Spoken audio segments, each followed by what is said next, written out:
మనము ఇక్కడికి ఎందుకు వచ్చామంటే ఒక పోరాట యోధుల్లాగా ఇక్కడికి వచ్చాం. పోరాట యోధులు అంటే భారతదేశంలో అట్టడుగున మన భారతదేశం గురించి ఎట్లా పోరాడుతున్నారో సైనికులు, అలాగా మన జనసేన పార్టీకి రాబోయే రోజుల్లో ఎన్ని అడ్డంకులు వచ్చినా వస్తాయి. మనం పోరాటాలు స్టార్ట్ చేస్తే అడ్డపడే శక్తులు వస్తారు. ఖచ్చితంగా మనం వాళ్ళని ఎదిరించి మనము మన పోరాటాల ద్వారా మన సారికి విజయాన్ని అందించాలని నేను కోరుకుంటున్నాను. అలాగే ఇప్పుడు మనం ఇక్కడ మాట్లాడినన్ని సమస్యలన్నీ రాబో రోజుల్లో పోరాటాల ద్వారానే మనము విజయాన్ని సాధించుకోవాలా.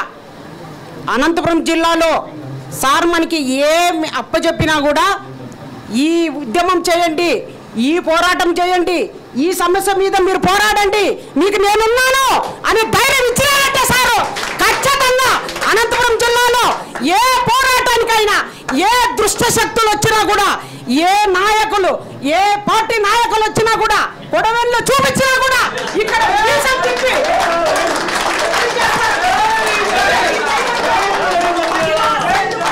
నేను ఎంత ఉద్రేకంగా ఉన్నానో అంతకంటే మీరు ఎక్కువ ఉండి మా మహిళలు కూడా మీరు సపోర్ట్ ఉండి మా మహిళలు కూడా మీకు మాత్రమే సార్ మీరు లేడీస్ ఇక్కడ రాలేదనుకున్నారేమో. రాబో రోజుల్లో 2019లో ఎలా చూపిస్తామంటే ఒక్కొక్కరికి దడ పుట్టిస్తాము.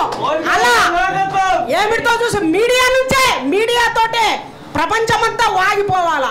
అలాగే మనము అవినీతి వద్దు, ఒకరిని దోచుకోవద్దు, స్ట్రైట్ ఫార్వర్డ్ చక్కగా వెళ్తాం, పోదాం, ఎంతవరకైనా ముందుకు పోదాం, ఎంతవరకైనా మనకు అడ్డం వచ్చినా నూకేద్దాం, పదాం, గెలుస్తాం ఖచ్చితంగా. సార్కి మేమున్నామని